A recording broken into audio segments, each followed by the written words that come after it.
Let's head over to Horsham District now, and we've got Big Peter Weir. We've stopped him in the Amarok as he gets around the farm looking at the magnificent crops with a bit more moisture dropping out of the sky, and the rainbow and over the beautiful Lake Albocatcha, and the magnificent the crops of the Japan Rainbow area. Weary, how are you?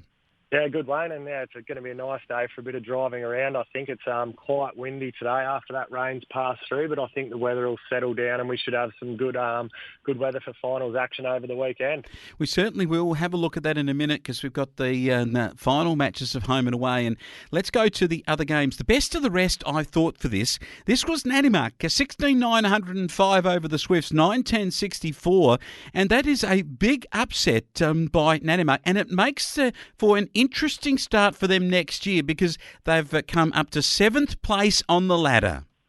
Yeah, great win for those boys, but yeah, it must be bittersweet, Flo, man, to have such a convincing win and then have to sit back and watch Stall play in the finals this weekend. But yeah, I think they won their last 3 or 4 games of the year and really came home strong. So that puts the club in a great position to attract players for next year. And obviously from that, they're not far off. And yeah, they'll look to build on these performances in the next season. What about this from Pimpinayo? They were annihilated by Narrajua Kwantong, 22-22, 154 to 4-3-27. And look out if you're meeting the Bombers in the finals this weekend, which of course the Edna Bapsley boys are, because that's a big, big win by the Bombers. Yeah, the Bombers have taken some great momentum into this finals campaign, Flo, man, and yeah, probably the end of a disappointing season for Pimpinayo. They were pushing there for finals at stages throughout the year, but yeah, just didn't string enough games together, and unfortunately for them, they've finished in the bottom half of the ladder again this year. And a great effort from Rapanya, 22-7 over other fellow finalists, Edna Bapsley, 12-6. That shows a real declaration. Lockie Wiedemann, he was going big guns, and Connor kicked 4, the Wiedemann boy. Ison, the coach, with 4. They shared it around. The Rupp Panthers are back to defend their title. Chalk and cheese, Flo, man. Their first half of the season compared to the second half, and yeah, they're doing everything right now, and that was a great way to finish off the season. It ends a run of really tough games for the Edna Bapsley boys, but yeah, they'll just have to dust themselves off pretty quickly as they head into the first final this weekend. Kalki's done well. They've actually had a few good weeks, although they only beat the bottom side, Laharan, by 10 goals, 9 in fact, 16-10 to 7-11. A mini final probably there for Laharan, and they gave it their all, Flo, man, and they were right in the game up until half time, but probably the class that Kalki showed through after half time, and they run away with it. And yeah, they're a club too good not to be in the finals, Flo, man. So look for them to bounce back, and after a few lean years, let's hope Laharan can have a strong off season and produce a better senior footy team next year. And Haribalmoral decimated the Cougars, who have been decimated for a few weeks. They've got their reserve side that they've been focusing on, but I think the reality of this is that at Conniva, this is not a good performance to lose by 20 plus goals to Harrow.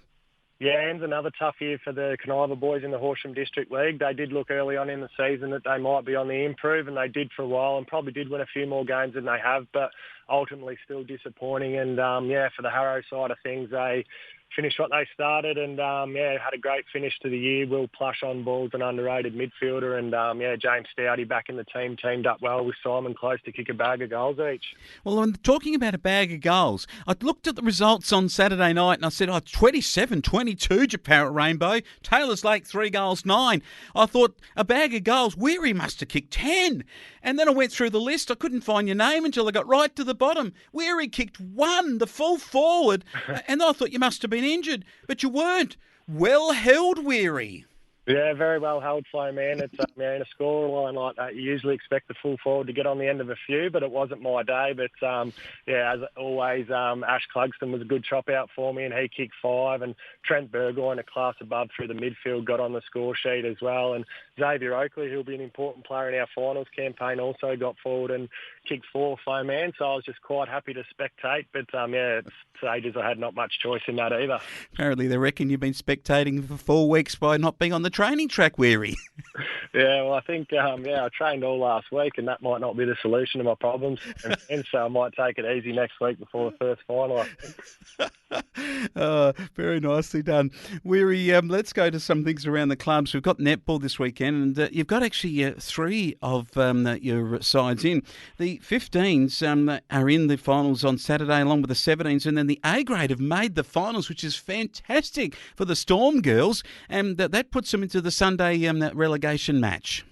Yeah, we've always got really good representation in our junior girls in the finals, and it's no different this weekend. And both teams will come up against the Natty Muck side, and it'll have to be an upset, but we'll be definitely barracking for them to win. And watch for Phoebe Bingham in the under-15s to play well. She shot 45 goals out of 52 last week, so she's a great attacking player. And also in the under-17s, Nikisha Baston, who we know has made those rep teams, will be a standout player. And watch for Izzy Clugston too to get some inspiration from her old man and try and shoot some goals for the girls in the juniors. Yeah, certainly it's a great opportunity. Now, just for these minor grades of football have finished off the year, of course the 17s didn't play a game against Taylors Lake. The reserve boys did win. And this was interesting because they kicked 10-14-74 over the Lakers 7-4-46. And I saw some photographs of some pretty desperate football here, and maybe they should have brought that a bit earlier, those Storm boys.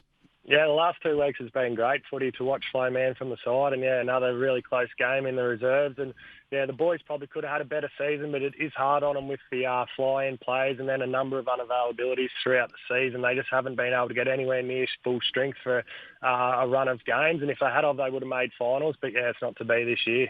A couple of old blokes who've played more than 500 games apiece. If the two of them are counted, it's about 1,030 odd games. Steve Murphy and Jason Hudson both got a goal, and what a performance from those two fellas still running around in the footy colours of the Parrot Rainbow Storm. Heading to a look at the 14 boys, their final match, and of course it's mothballs for them. They kicked 6-4 to Taylors Lake 7-2. It was a thrilling game of football. Probably should have won the match, the Storm lads there. Yeah, the ball was heading down their forward line just as the siren went, Flow Man. So if it had gone for another minute, the boys probably would have snuck an upset win there. But yeah, it's still been a great season from the young lads, and we've seen so much development in them throughout the season. And yeah, can't wait to see them step up into under-17 footy, the boys that do, and the other fellas who are still in the under-14 grade to really consolidate themselves as junior footballers next year. Yeah, great stuff. Maxie Spokes with 3. Dusty Eckerman, Ryder Gould and Fletcher Keller all kicked 1. Gould, Keller, Lenny Weir, Jasper Bigham, who must be a brother, I reckon, of Phoebe there. Hugo Gould and Flynn Hudson flying the flag like Dad in the better players again for the second time in a few weeks. Yeah, the under-14s have been great. So I think, yeah, we'll look forward to them being out there again next year, Fly Man. We certainly will. All right, Weary, we're into the finals action, and it's going to be magnificent. Out they'll come in the footy stuff, the elimination. Looking firstly at the big one as we cover it off on the senior football game. And this is going to be 2 ripping games of finals football this weekend. I think Narrajua Quantong have got the measure of Edenhope Apsley. They only played them a couple of weeks ago on a neutral ground over at Rapanyup. It's a long road trip for the Sainters. I think that the Bombers get home here.